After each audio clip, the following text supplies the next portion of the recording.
And then think more than a meeting. So like Bill said, we don't want this to simply just be about a meeting, a small group meeting, or even just a life group meeting. This is about friendship, prayer, fellowship, movement, mission, discipleship, not just a 1.5 to 2 hour slot once a week. So think more than meeting. How could you meaningfully talk to somebody throughout the week that's in your group? Someone that you know is hurting. How could you encourage somebody else to go talk to them as well and meet the needs of one another and talk with one another and listen to one another? Okay?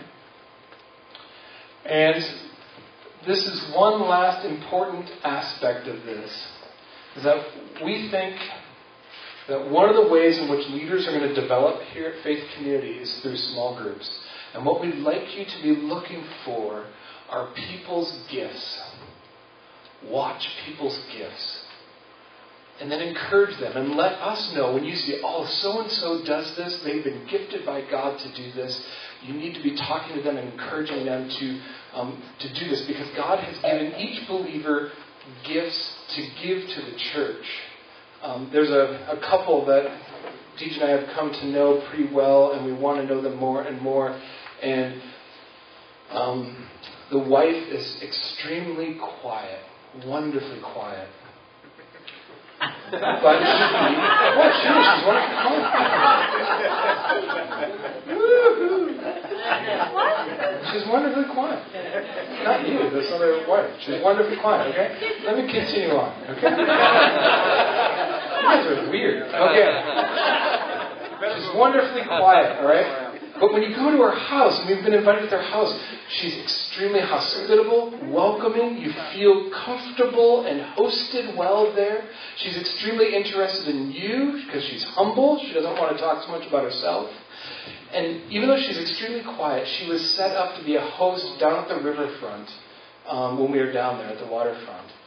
And she was out in the open, she was in the public, and she was hosting well. Even though she was in public, and even though she's shy, you wouldn't be able to tell, because she was in her element, she was using her gift, and her gift is hospitality. And anyone who came up to her would not know, oh, she's really quiet, she's really shy. No. She's directing people and hosting people.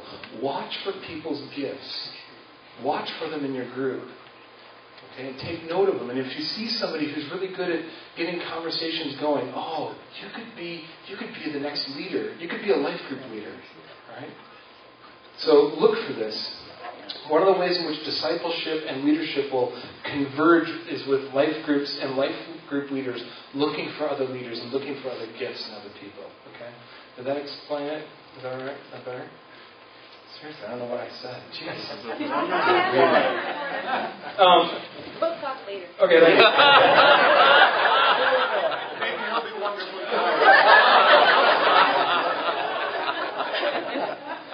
That's weird. Man. Okay. Am I sufficiently read yet? Okay.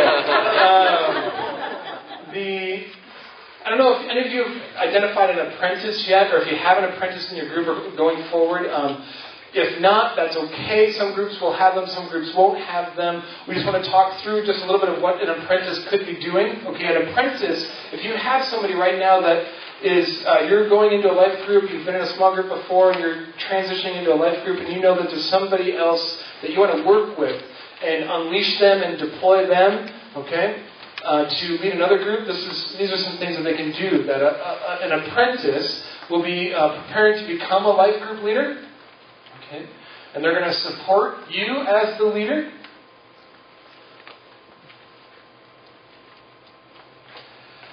And by supporting, what we would like is to give them some opportunities to lead prayer time and discussion a few times in this 9-week cycle. Okay?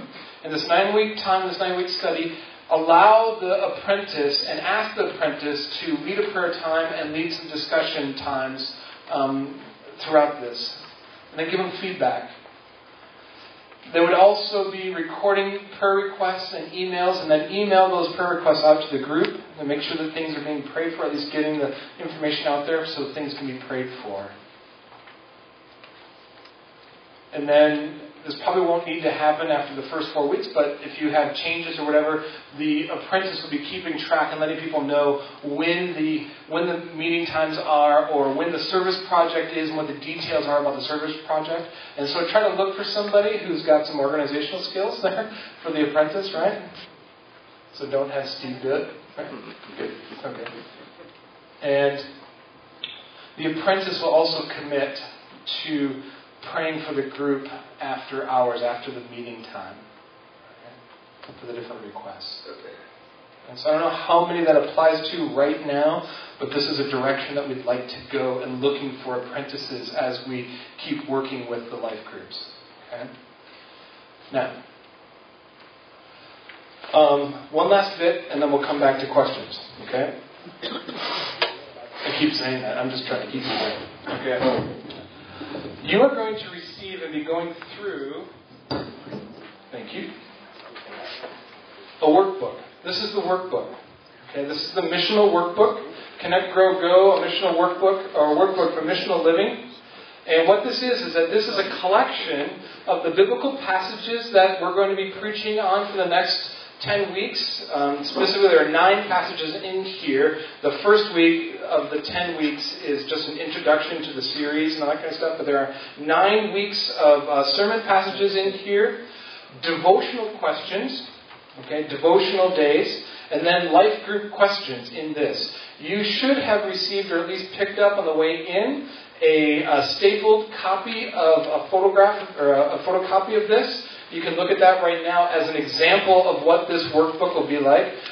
We would hand them out to you tonight, but we didn't get them. We only got about 5 or 6 copies, and so the rest of them are coming in. And as soon as we get these, we're going to get them out to you so you can have them. Okay?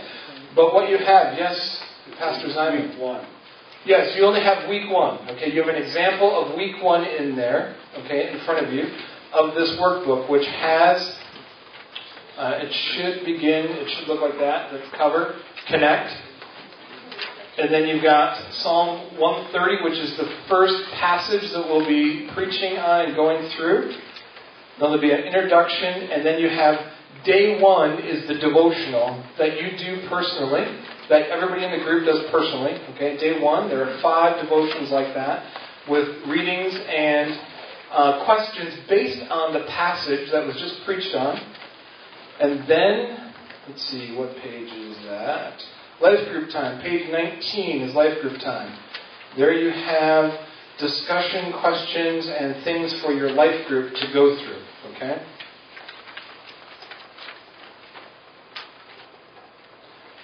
This is what's going to be. This is basically the manual, the workbook for missional living that we'll be going through. And everybody will have a copy. It'll be $5 each. If $5 is an issue for anybody in your group, let us know. We'll just hand them out. Okay? But we'll have ways of covering that. But these are $5 each. And this will basically be the teacher along with the sermons that Larry and I will be going through for the life group. Okay? So, introduction or passage, devotionals, and then life group questions. This is all contained right here. Okay?